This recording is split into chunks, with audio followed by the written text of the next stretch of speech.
बिस्मिल्लाहिर्रहमानिर्रहीम। अस्सलाम वालेकुम नाज़रीन, आप यूट्यूब चैनल देख रहे हैं। मैं इमरान ख़ान हूँ। एक स्टोरी इस वक्त मार्केट में आई और वो आते ही छा गई। दो जर्नलिस्ट हैं उसमें, एक राय साकिब खरल साहब हैं, दूसरे इमरान अरशद साहब हैं। और ये दोनों मेरे बड़े अच्छे दोस्त हैं, छोटे भाइयों की तरह हैं दोनों। इन दोनों के हवाले से ये स्टोरी आई है कि इन्होंने एक प्रिंटिंग प्रेस पकड़ा। लाहौर के इलाके लक्ष्मी में रॉयल पार्क का इलाका है जहाँ पे बहुत सारे प्रिंटिंग प्रेस हैं, और उस प्रिंटिंग प्रेस के अंदर छपवाई हो रही थी बैलेट पेपर्स की। और वो बैलेट पेपर्स जो हैं वो मुबैना तौर पे नवाज़ शरीफ और मरीम नवाज़ और दीगर हलकों के हैं, लेकिन ज़्यादा जो मियां नवाज़ शरीफ साहब के बैलेट पेपर्स हैं उनके बारे में वीडियो एविडेंस मौजूद है। अब पाकिस्तान तहरीक इंसाफ के लोग क्लेम कर रहे हैं कि उसमें मरीम नवाज़ के भी और नवाज़ शरीफ के एक और हलके के भी बैलेट पेपर्स छापे जा रहे थे। ये हुआ क्या, कैसे हुआ, इस पे जाने से पहले आप पहले ये खबर देख लीजिए। इसमें यह है कि आपके पास दो वीडियोस हैं जो अब तक मार्केट में अवेलेबल हैं। वो दो वीडियोस हैं जो सोशल मीडिया के ऊपर आई हैं। उनमें एक वीडियो जो है वो ये बता रही है कि राय साकिब खरल साहब के हाथ में कुछ पेपर्स हैं, बैलेट पेपर्स, और वो वहाँ पे मौजूद एक शख्स से पूछ रहे हैं कौन हो तुम, तुम्हारा नाम क्या है, और वो शख्स अपना मुँह छुपा रहा है।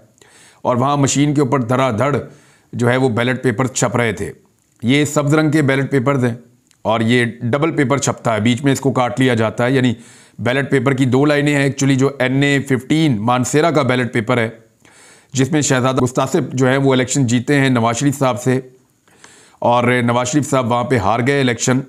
उसके बैलेट पेपर्स लाहौर में लक्ष्मी चौक के नज़दीक रॉयल पार्क में क्यों छापे जा रहे हैं, ये बड़ा सवाल है। वहाँ पे ये पेपर राय साकिब के हाथ में लगते हैं। इमरान अरशद और राय साकिब इसके ऊपर बात कर रहे हैं और उन्होंने ये बताना शुरू किया कि ये पेपर आप देख लें, ये यहाँ पे छपवाए जा रहे हैं, ये सरकारी प्रेस के अंदर ही छपते हैं, इनका प्राइवेट प्रेस के अंदर छपना एक बहुत बड़ा जुर्म है और ये जुर्म यहाँ पे छुपा कर किया जा रहा है।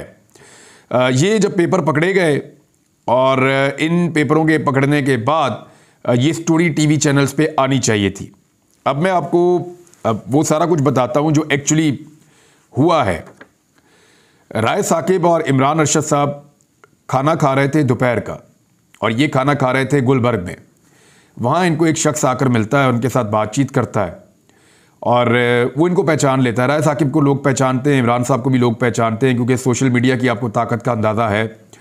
जर्नलिस्ट जहाँ भी जाते हैं लोग उन्हें पहचान लेते हैं कि हमने आपकी वो खबर देखी थी, वो खबर देखी थी। लोग तस्वीर भी बनाते हैं साथ रिकॉर्ड के लिए।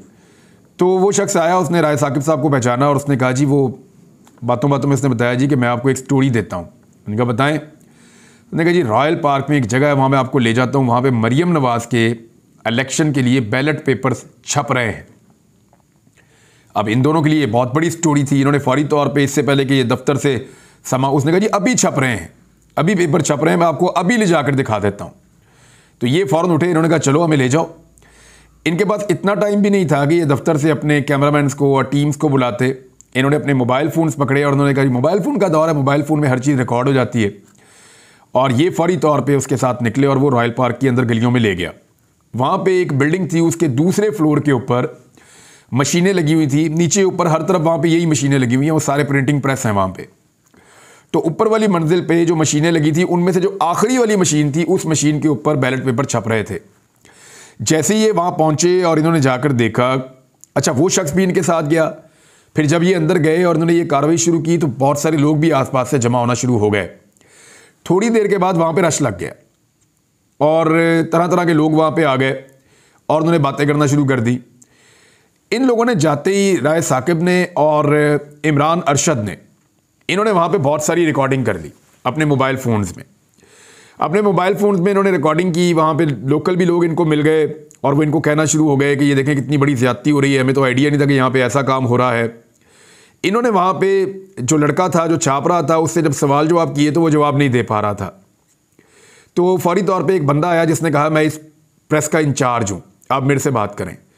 तो इन्होंने उससे पूछा कि आप इसके इंचार्ज हैं, इसका मालिक कौन है? तो उन्होंने को मियाँ साहब करके नाम बताया कि वो बंदा मालिक है। तो जब मालिक के बारे में पूछा तो उसने कहा जी कि मालिक का ताल्लुक PMLN से है। ये भी उस बंदे ने जो वहाँ पे इंचार्ज है उसने कंफर्म किया।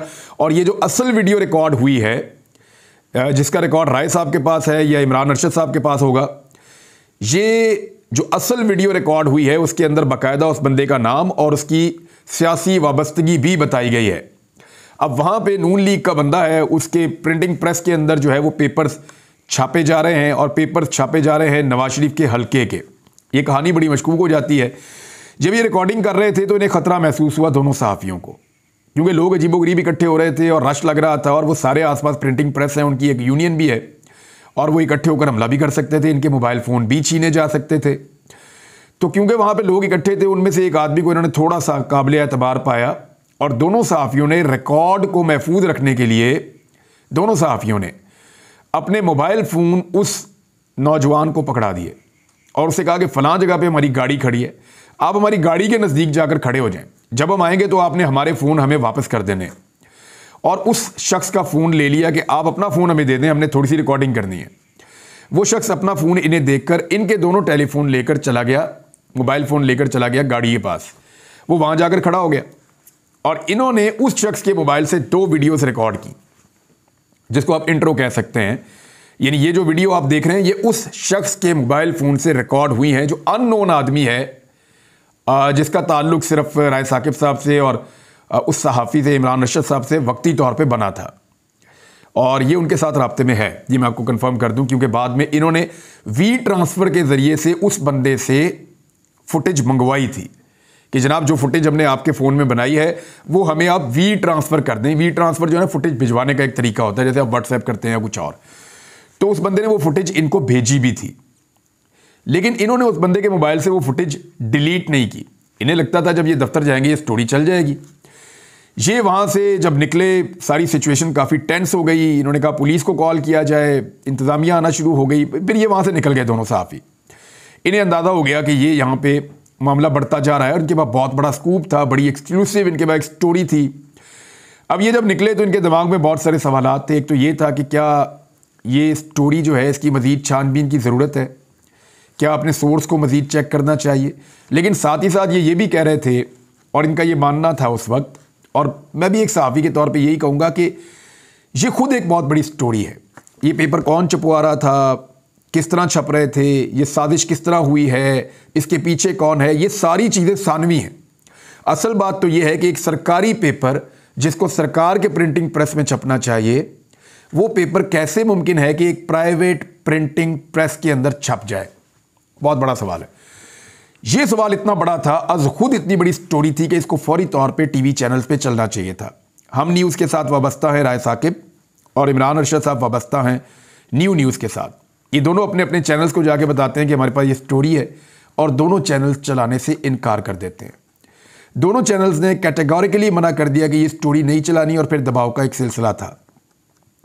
ना तो इमरान अरशद साहब ने और ना ही राय साकिब साहब ने, दोनों ने अपने अपने ट्विटर से या अपने अपने सोशल मीडिया पे एक भी चीज़ शेयर नहीं की।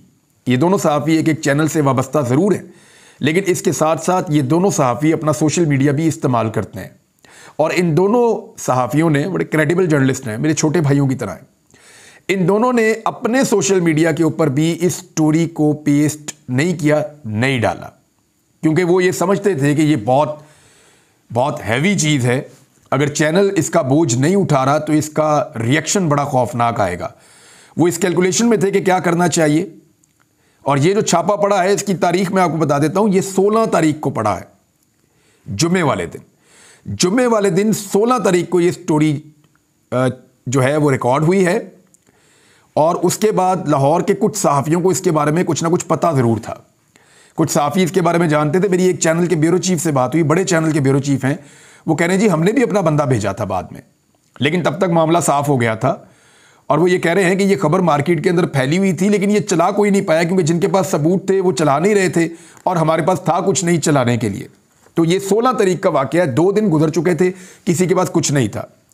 उसके बाद ये होता है कि तहरीक इंसाफ को भिनक पड़ती है कि यहाँ पे ये काम हो रहा था। वो अपनी एक टीम को उस इलाके में भेजते हैं और वो जाके ढूंढना शुरू करते हैं लोग कि जनाब कुछ तो उनको मिले। वो इनसे भी रब्ता करते हैं, इनसे रब्ता नहीं होता। राय साकिब साहब का अभी भी नंबर बंद है, इमरान साहब से भी रब्ता नहीं होता, उनसे भी नहीं हो रहा। तो जब दोनों सहाफ़ियों से रब्ता नहीं हो रहा था तो पाकिस्तान तहरीक इंसाफ ने, जो वहाँ पे उनके लोगों ने इन्वेस्टिगेट किया मकामी लोगों ने, तो उन्हें एक शख्स के मोबाइल फ़ोन से और एक दूसरे शख्स के मोबाइल फ़ोन से 2 वीडियो क्लिप मिल गए। एक वही शख्स जिसके मोबाइल में राय साहब ने रिकॉर्ड किया था, राय साकिब ने, और दूसरा शख्स एक और शख्स था, वहाँ पे मैं उसका आइडेंटिफिकेशन नहीं बताना चाहता मैं दोनों की। तो दूसरे शख्स ने वहाँ पे जो रिकॉर्ड किया था, ये 2 क्लिप पाकिस्तान तहरीक-ए-इंसाफ के हत्थे चढ़ गए या वहाँ के लोगों के हत्थे चढ़ गए और वहाँ से पीटीआई के सोशल मीडिया तक पहुँच गए घूमते घूमते, क्योंकि पीटीआई का सोशल मीडिया पाकिस्तान की हर गली में बैठा हुआ है, हर मोहल्ले में बैठा हुआ है। तो वहाँ से वो निकला और फिर उसके बाद जो भूचाल आया पूरे मुल्क के अंदर, वो आपके सामने है। तो मैं आपको क्लियर कर दूं कि ये दोनों सहाफ़ी जो हैं, इन्होंने बड़ी ईमानदारी के साथ काम किया था, इनकी नीयत बिल्कुल ठीक थी, लेकिन इनके ऊपर प्रेशर बहुत ज़्यादा था। वो इस स्टोरी के बोझ को समझ सकते थे, उन्होंने इसके ऊपर फिर वहाँ पे इसको रोका। अभी वो अपनी स्टोरी के ऊपर गौर ख्वास कर रहे थे और ये सोच रहे थे कि आगे क्या करना है। इस बीच में ये चीज़ें वायरल हो गई। अभी तक जो ऑफिशियली राय साहब ने या इमरान साहब ने जो ऑफिशियली चीज़ें छापी हैं, जो उनके मोबाइल्स के अंदर या रिकॉर्ड के अंदर मौजूद है, वो अभी तक हमने किसी जगह पे भी ऑन एयर नहीं देखी। उनके अंदर जो हकायक हैं वो ज़्यादा खौफनाक है। अब आ जाए इस बात पे कि नवाज शरीफ साहब की जमात ने इसके ऊपर 3 इल्ज़ामात लगाए इस सारे मामले पे। एक तो उन्होंने कहा कि जी ये राय साकिब खरल पीटीआई के सहाफ़ी हैं और इमरान साहब पीटीआई के सहाफ़ी हैं, उन्होंने पीटीआई को सपोर्ट करने के लिए ये सारा कुछ किया है। तो बात यह है कि उन दोनों ने तो अभी तक किया ही कुछ नहीं। जब वो करेंगे ना तो आपको लग पता जाएगा कि एक्चुअली होता कैसे। तो उन दोनों सहाफ़ियों ने तो स्टोरी दी नहीं, उनको तो आप ब्लेम ही नहीं कर सकते। ये तो ये लीक कहीं और से। अब दूसरी बात जो वो एक और सवाल उठाते हैं, 3-4 नुक्ते उन्होंने उठाए, मैं आपके सामने सारे रख देता हूँ। एक तो नुक्ता उन्होंने ये उठाया कि ये जो पेपर है ये वाइट कलर का है। वो एक्चुअली जब वो रिकॉर्ड कर रहे थे, जो क्लिप वायरल हुए हैं, ये प्रोफेशनल कैमरास नहीं थे। वो अगर आप गौर से देखें तो वो लाइट ग्रीन आपको नज़र आ रहा है। वो वाइटिश इसलिए है कि वहाँ पे वाइट बैलेंस करने का, ये टेक्निकल लैंग्वेज आप नहीं समझेंगे, बाद वक़्त आप लाइट ग्रीन कलर का ये पेपर होता है कौमी असम्बली का, इसको जब आप देखते हैं और तेज़ लाइट के अंदर आप अचानक उसके ऊपर कैमरा मारते हैं तो आपको वाइट सा नज़र आता है। एक्चुअली वो ग्रीन था और वो कई वीडियोज़ के अंदर जो दूसरे क्लिप के हिस्से हैं वहाँ पर आपको प्रॉपर ग्रीन नज़र आ रहा है। दूसरा, उस्मा बुखारी साहिबा ने ये नुक्ता उठाया कि ये तो इतना बड़ा पेपर है और जो नवाज शरीफ का है वो 2 लाइनें थी, इसमें तो 4 लाइनें हैं। तो उस्मा बुखारी साहिबा को गौर से देखना चाहिए कि नवाज शरीफ वाला जो बैलेट पेपर है उसमें 2 लाइनें हैं, लेकिन इसमें 4 लाइनें हैं, ये ज़रूर है, लेकिन वो 2 लाइनें रिपीट हो रही हैं।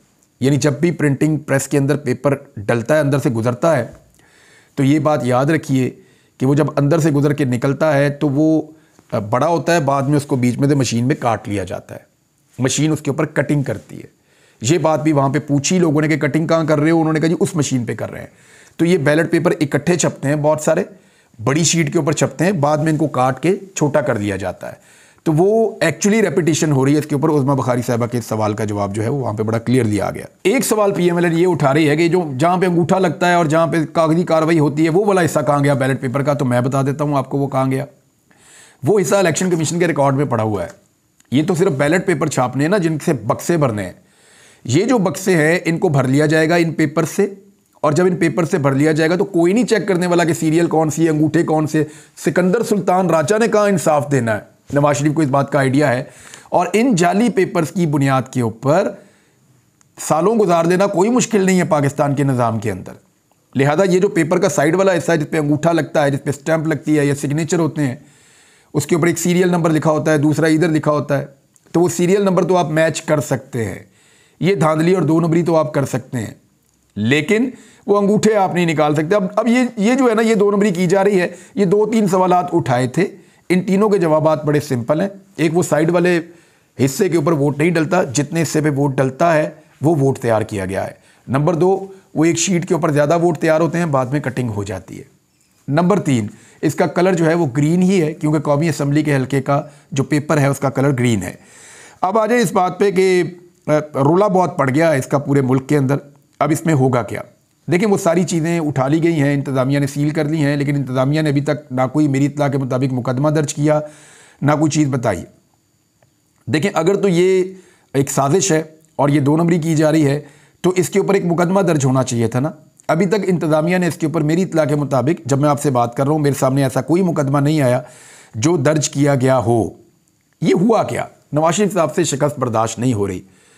यानी उनके लिए बड़ा मुश्किल है कि उनकी फैमिली लाहौर से हार जाए, वो खुद लाहौर से हार जाएँ, वो खुद मानसेरा से हार जाएँ, तो हर वो तरीका इस्तेमाल कर रहे हैं जिसमें धांधली करके वो वापस जीतने की पोजीशन में आ सकें।